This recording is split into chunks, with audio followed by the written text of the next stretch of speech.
സഭ ഇന്ന് ചിന്തിക്കുന്ന വിഷയം edification of the church through theological education. സഭയുടെ ബോധന രൂപീകരണം ദൈവശാസ്ത്ര അഭ്യസനത്തിലൂടെ.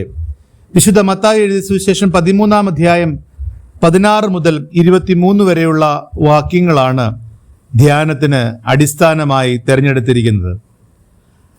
വിശുദ്ധ മത്തായി എഴുതിയ സുവിശേഷം 13-ാം അധ്യായം 17-ാമത്തെ വാക്യത്തിൽ പ്രവാചകന്മാരും നീതിമാന്മാരും നിങ്ങൾ കാണുന്നവ കാണുവാൻ ആഗ്രഹിച്ചിട്ടും കണ്ടില്ല എന്ന വിസ്മയകരമായ ഒരു കാര്യമാണ് യേശു തൻ്റെ ശിഷ്യന്മാരോട് പറയുന്നത്. സുവിശേഷം ഗ്രഹിക്കുക എന്നത് ചെറിയൊരു പദവിയല്ല. അത് ഒരു സഭ പടുത്തുയർത്തപ്പെടുന്നതിൻ്റെ യഥാർത്ഥ അടിത്തറയാണ്. ദൈവവചനം കേൾക്കുകയും എന്നാൽ അതൊരിക്കലും മനസ്സിലാക്കാതിരിക്കുകയും ചെയ്യുന്ന ഒരു സമൂഹം അതെത്ര വലുതായി വളർന്നാലും എപ്പോഴും ആഴമില്ലാത്തതായി തന്നെ തുടരും. തിയോളജിക്കൽ വിദ്യാഭ്യാസം അഥവാ ദൈവശാസ്ത്ര പഠനം ആളുകൾ കേൾക്കുന്നതിനെ യഥാർത്ഥത്തിൽ മനസ്സിലാക്കുവാൻ സഹായിക്കുക എന്നത് ഒരു ആഡംബരമല്ല. അതിലൂടെയാണ് സഭ ക്രിസ്തു ഉദ്ദേശിച്ചതുപോലെ ആഴത്തിൽ വേരൂന്നിയതും ഫലം പുറപ്പെടുവിക്കുന്നതും നിലനിൽക്കുന്നതുമായി മാറുന്നത്. ഈ വേദഭാഗത്ത് പരാമർശിക്കുന്ന ഉപമയിൽ നിന്ന് സഭയുടെ ദൈനംദിന ആരോഗ്യത്തിന് ദൈവശാസ്ത്ര പഠനം എത്രത്തോളം പ്രാധാന്യമാണ് എന്നുള്ളത് ഓർമ്മിപ്പിക്കുന്ന ചില ആശയങ്ങൾ പങ്കുവയ്ക്കുവാനായി ആഗ്രഹിക്കുന്നു. 1. ദൈവവചനം കേൾക്കുന്നത് സാധാരണമാണ്, എന്നാൽ അത് യഥാർത്ഥമായി ഗ്രഹിക്കുന്നത് ദൈവത്തിൻ്റെ വലിയൊരു ദാനമാണ്. Hearing the word is common, but truly understanding it is A special gift from God. അനുഗ്രഹിക്കപ്പെട്ട കണ്ണുകൾ, അനുഗ്രഹിക്കപ്പെട്ട കാതുകൾ, ഇത് ഗ്രഹണശക്തിയുടെ അനുഭവത്തിലേക്ക് പതിക്കുമ്പോൾ അതൊരു ദാനമായി ലഭ്യമാകുന്നതാണ്. ഇത് തനിയെ ഉണ്ടാകുന്നതല്ല. അതുകൊണ്ട് 16-ാമത്തെ വാക്യം ശ്രദ്ധിക്കുമ്പോൾ കണ്ണുകൊണ്ട് കാണുന്നതും കാതുകൊണ്ട് കേൾക്കുന്നതും ധന്യമായ അനുഭവങ്ങളാണെന്നുള്ളത് ഓർമ്മിപ്പിക്കുന്നു. ശ്രദ്ധിക്കുക, കേൾക്കുക, അതിലൂടെ ഗ്രഹിക്കുക എന്നത് വളരെ പ്രാധാന്യം ലഭ്യമാകുന്ന ഒരു ശുശ്രൂഷയാണ്. സഭയിൽ പള്ളിയിൽ വരുന്നതായ പല ആളുകളും മിക്ക ആഴ്ചയിലും പ്രസംഗങ്ങൾ കേൾക്കുന്നുണ്ട്, ഏവെങ്കിലും ഭാഗം ശ്രദ്ധിക്കുന്നുണ്ട്, പാട്ടുകൾ പാടുന്നുണ്ട്. എങ്കിലും അവയുടെ യഥാർത്ഥ അർത്ഥം എന്താണെന്ന് പലപ്പോഴും മനസ്സിലാക്കുന്നില്ല. യഥാർത്ഥ ആത്മീയ കാഴ്ചയും കേൾവിയും ദൈവകൃപയാൽ മാത്രമാണ് ലഭിക്കുന്നത്.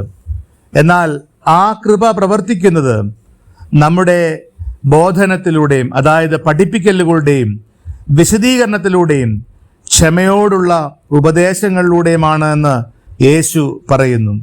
ഇന്ന് ധാരാളം ഇൻഫർമേഷൻസ് ലഭ്യമാകുന്ന ഒരു കാലഘട്ടത്തിലാണ് ജീവിക്കുന്നത്. അനന്തമായ പോഡ്കാസ്റ്റുകൾ, റീലുകൾ, അഭിപ്രായങ്ങൾ. ഈ ലോകത്തിൽ മറ്റേത് തലമുറയെക്കാട്ടിലും കൂടുതൽ കമ്മ്യൂണിക്കേഷൻസ്, അറിവ് ലഭ്യമാകുന്ന ഒരു കാലഘട്ടം വേറെയില്ല. എന്നാൽ വചനത്തിലുള്ള അറിവ് പരിശോധിക്കുമ്പോൾ എക്കാലത്തെയും താഴ്ന്ന നിലയിലാണ് വചനം മനസ്സിലാക്കുവാനായിട്ട് ശ്രമിക്കുന്നത്. കേവലം സത്യം മാത്രം വിളിച്ച് പറയുന്നതായ പ്രസംഗ പീഠങ്ങൾ, പുൾപിറ്റുകൾ, അത് വേരുപിടിക്കാത്തതായ വിത്തുകളാണ് വിതറുന്നത്.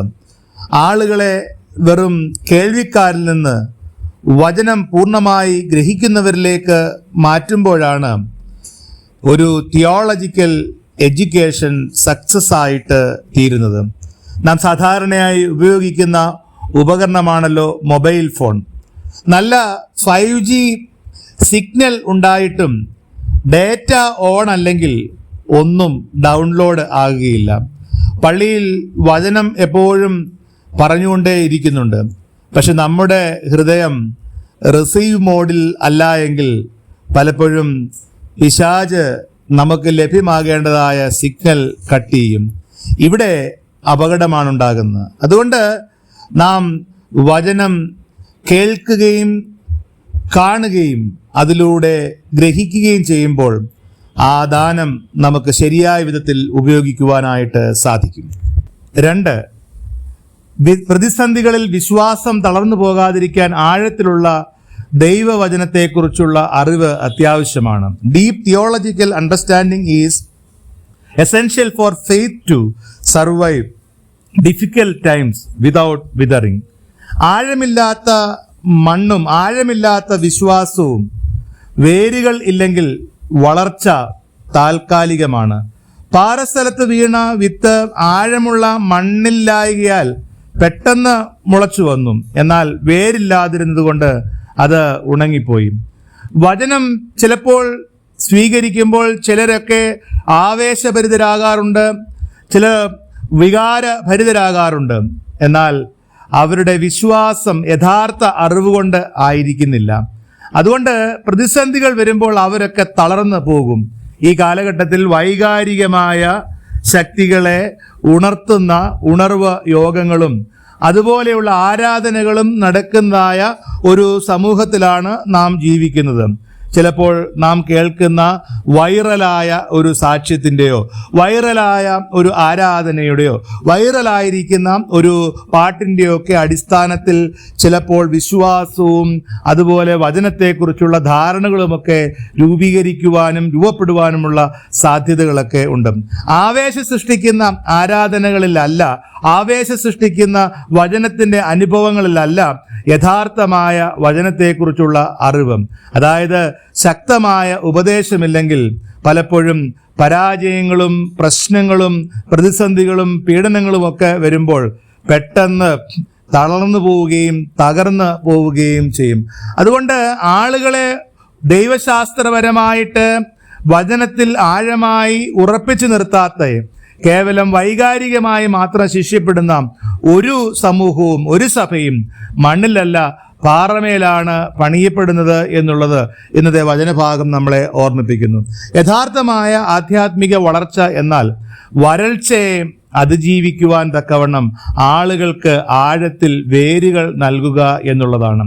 നമ്മുടെ ചെറുപ്പകാലത്തൊക്കെ പേപ്പർ കൊണ്ട് ഭംഗിയുള്ള തോണിയുണ്ടാക്കി നമ്മൾ മഴയത്ത് ഒഴുക്കി കളിക്കുന്ന ഒരു പതിവൊക്കെ ഉണ്ടായിരുന്നല്ലോ. അത് കാണാൻ നല്ല രസമാണ്. പക്ഷെ 2 മിനിറ്റ് കഴിയുമ്പോൾ അത് വെള്ളത്തിൽ അലിഞ്ഞു പോകും.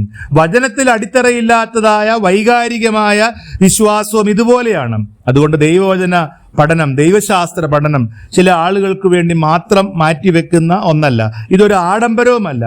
പ്രതിസന്ധികളിൽ ദൈവം എന്തുകൊണ്ട് എനിക്ക് ഈ പ്രതിസന്ധി അനുവദിച്ചു എന്ന ചോദ്യത്തിന് ഉത്തരം നൽകുന്നത് വചനത്തിൻ്റെ ആഴത്തിലുള്ള അറിവാണ്. വേരുള്ള മരം കൊടുങ്കാറ്റിലും പേമാരിയിലും ഉറച്ചു നിൽക്കും. അതുകൊണ്ട് വചനത്തിൽ ആഴമുള്ള വേരുകൾ സൃഷ്ടിക്കുവാൻ, നമ്മുടെ പ്രതിസന്ധികളിൽ, പേമാരികളിൽ, ജീവിതത്തിൻ്റെ ബുദ്ധിമുട്ടുകളിൽ നമുക്ക് വിശ്വാസത്തിൽ ഉറച്ചു നിൽക്കുവാൻ ഈ വചനം പഠിക്കുവാനായിട്ട് നമ്മളെ തന്നെ സമർപ്പിക്കാം. 3, ആധുനിക ജീവിതത്തിലെ തിരക്കുകളെയും ലൗകികതയെയും അതിജീവിക്കുവാൻ വിശ്വാസികൾക്ക് ആഴമേറിയ ബോധ്യങ്ങൾ ഉണ്ടായിരിക്കണം. Christians must be equipped with deep convictions to overcome modern distractions and worldliness. മുള്ളുകൾക്കിടയിൽ വീണ വിത്ത് ഈ ലോകത്തിൻ്റെ ചിന്തകളാലും ധനത്തിൻ്റെ വഞ്ചനയാലും ശ്വാസം മുട്ടിപ്പോകുന്നു. 22-ാമത്തെ വാക്യത്തിൽ നമുക്ക് കാണാൻ കഴിയുന്നു. ആ മനുഷ്യൻ വചനത്തെ നിരസിക്കുന്നില്ല, പകരം ലൗകിക ചിന്തകൾ വചനത്തെ മൂടി വയ്ക്കുവാൻ അവൻ അനുവദിക്കുകയാണ്. ഒടുവിൽ അത് ഫലശൂന്യമായിട്ട് മാറുകയാണ്.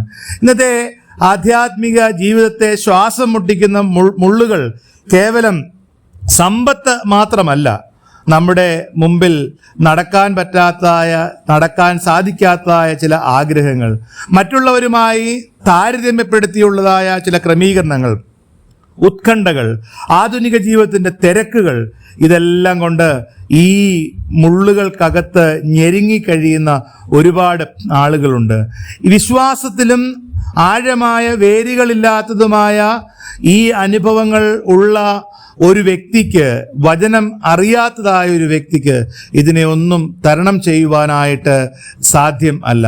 അതുകൊണ്ട് ലോകത്തിൻ്റെ ലൗകികതയെ നമ്മൾക്ക് തിരിച്ചറിയാനും വിശ്വാസത്തെ നിശബ്ദമാക്കുന്ന, ഇല്ലാതാക്കുന്ന ബോധ്യങ്ങളിൽ നിന്ന് പുറത്തു വരുവാനും നമുക്ക് വചനം വളരെ ശക്തിയായിട്ട് പ്രയോഗിക്കേണ്ടതായിട്ടുണ്ട്. വചനം ശക്തിയായി മനസ്സിലാക്കേണ്ടത് ആവശ്യമാണ്. ഒരാൾ ഒരു നല്ല ചെടി ചട്ടിയിൽ നട്ടിട്ട് അത് വെള്ളമൊഴിക്കുകയും അതിന് സൗകര്യപ്രദമായ വളമൊക്കെ ഇടുകയൊക്കെ ചെയ്യുമെങ്കിൽ പോലും അതിലെ കളകൾ പറിച്ചെടുക്കാതെ ഇരുന്നു കഴിഞ്ഞാൽ ആ ചെടി ഒരുപക്ഷെ ഉണങ്ങിപ്പോവുകയും കളകൾ വളർന്ന് വലുതാവുകയും ചെയ്യും. ഇതുപോലെയാണ് നമ്മുടെ ആധ്യാത്മികമായ ജീവിതത്തിൽ വചനത്തിൻ്റെ അനുഭവം. വചനം കേൾക്കുന്നതിന് പകരം മറ്റ് ലൗകികമായ കാര്യങ്ങൾ നാം വളർത്തിക്കൊണ്ടുവരുമ്പോൾ നമുക്ക് പലപ്പോഴും ഈ തിരക്കുകളെയും ലൗകികതയും നമ്മുടെ ചില ആഗ്രഹങ്ങളെയും അത്യാഗ്രഹങ്ങളെയും ഒക്കെ സൃഷ്ടിക്കുന്ന അനുഭവങ്ങളിലെ വിശ്വാസവും ബോധ്യങ്ങളും മാത്രമേ സൃഷ്ടിക്കുവാനായിട്ട് സാധിക്കുകയുള്ളൂ.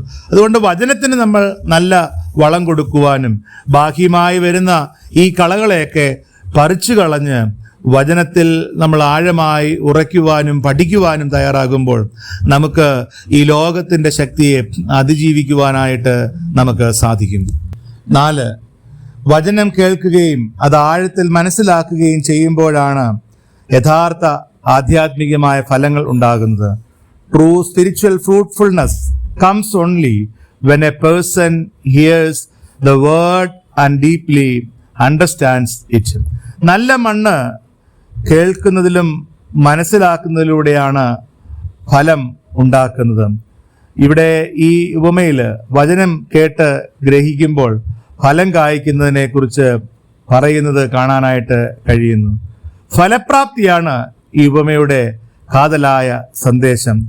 കേവലമായ വൈകാരിക പ്രതികരണത്തോടെയോ അല്ലെങ്കിൽ ഏതെങ്കിലും തരത്തിൽ വചനം പെട്ടെന്ന് ഗ്രഹിക്കുന്നതിലൂടെയോ അല്ല ഒരു വിശ്വാസി ഫലം പുറപ്പെടുവിക്കുന്നത്. പിന്നെയോ സുവിശേഷത്തെ യഥാർത്ഥമായിട്ട് വളർത്തിക്കൊണ്ടുവരുവാനായിട്ട് ശ്രമിക്കുമ്പോഴാണ് ആ വ്യക്തി ഫലം പുറപ്പെടുവിക്കുന്നത്. അതുകൊണ്ട് ആഴത്തിൽ സുവിശേഷം മനസ്സിലാക്കുന്ന വ്യക്തികളെ രൂപപ്പെടുത്തുന്ന വലിയ ശുശ്രൂഷയായിരിക്കണം ഓരോ ആരാധനയിലൂടെയും വചനപഠനത്തിലൂടെയും കൂട്ടായ്മയുടെ അനുഭവങ്ങളിലൂടെയും സഭ സൃഷ്ടിക്കപ്പെടേണ്ടത്. അതിന് ദീർഘകാലമായ സ്വാധീനം ചെലുത്തുവാനായിട്ട് സാധിക്കും. അതിന് കൂടുതൽ ആളുകളെ അതിലേക്ക് അട്രാക്റ്റ് ചെയ്യുവാനായിട്ട് സാധിക്കും. അതുകൊണ്ട് ഈ നാളുകളിൽ വചനം ആഴമായി പഠിക്കേണ്ടിയിരിക്കുന്നു. വചനത്തിൻ്റെ വേര് ഇറങ്ങാത്തതായ ജീവിതങ്ങൾ പലപ്പോഴും നിരാശയിലും പരാജയപ്പെട്ടും പോകും. സഭ ഈ നാളുകളിൽ വചനം ശരിയായ വിധത്തിൽ പഠിപ്പിക്കുവാനും ഫലം പുറപ്പെടുവിക്കുന്ന അനുഭവങ്ങളെ സൃഷ്ടിക്കുവാനായിട്ടും ശ്രമിക്കുമ്പോഴാണ് ശുശ്രൂഷയുടെ ഏറ്റവും ഗൗരവമായ അനുഭവങ്ങളെ പ്രാപിക്കുവാനായിട്ട് നമുക്ക് സാധിക്കുന്നത്. വചനത്തിലൂടെ ഗ്രഹിക്കുന്ന കാര്യങ്ങളെ നാം എത്രമാത്രം ഗൗരവമായി കാണുന്നു എന്നതിനെ ആശ്രയിച്ചാണ് സഭയുടെ വളർച്ച ഉണ്ടാകുന്നത്. പലപ്പോഴും വൈകാരിക പ്രകടനങ്ങളിലും ചില ചടങ്ങുകൾ പൂർത്തീകരിക്കുന്ന അനുഭവങ്ങളിലേക്കുമൊക്കെയാണ് വചന പഠനങ്ങൾ രൂപപ്പെടുന്നത്. അവിടെ പരാജയത്തിൻ്റെ അനുഭവങ്ങളാണ് സൃഷ്ടിക്കുന്നത്. ആഴത്തിലുള്ള പഠനങ്ങളും ആഴത്തിലുള്ള അന്വേഷണങ്ങളിലുമാണ് പലപ്പോഴും ആഴമായ വേര് ഇറക്കുവാൻ വചനത്തിലൂടെ വിശ്വാസികൾക്ക് സഹായകരമായിട്ട് തീരുന്നത്. ദൈവവചന പഠനം പലപ്പോഴും വൈദികർക്കോ സുവിശേഷകർക്കോ മാത്രമുള്ളതാണെന്ന് ചിലരെങ്കിലും ധരിക്കാറുണ്ട്. എന്നാൽ അവർക്ക് മാത്രമുള്ളതല്ല. ഓരോ വിശ്വാസിയും വചനം ആഴത്തിൽ അറിയണം. കാരണം ഹോശിയ പ്രവാചകന്റെ പുസ്തകം 4-ാം അധ്യായത്തിൽ പറയുന്നുണ്ട്, അറിവില്ലായ്മയാൽ എൻ്റെ ജനം നശിച്ചു പോകുന്നു. വചനത്തിലേക്ക് ആഴ്ന്നിറങ്ങി നശിച്ചു പോകാതെ ഈ ലോകത്തിൻ്റെ ലൗകിക ശക്തിക്ക് എതിരെ നിൽക്കുവാൻ വചനത്തിൻ്റെ അനുഭവങ്ങളിലേക്ക് നമുക്ക് ആഴ്ന്നിറങ്ങാം. അപ്പോൾ നമ്മുടെ സഭയും ജീവിതവും ക്രിസ്തു ആഗ്രഹിച്ചതുപോലെ ഫലമുള്ളതായിട്ട് മാറും. അതിന് ദൈവം നമ്മെ എല്ലാവരെയും സഹായിക്കട്ടെ.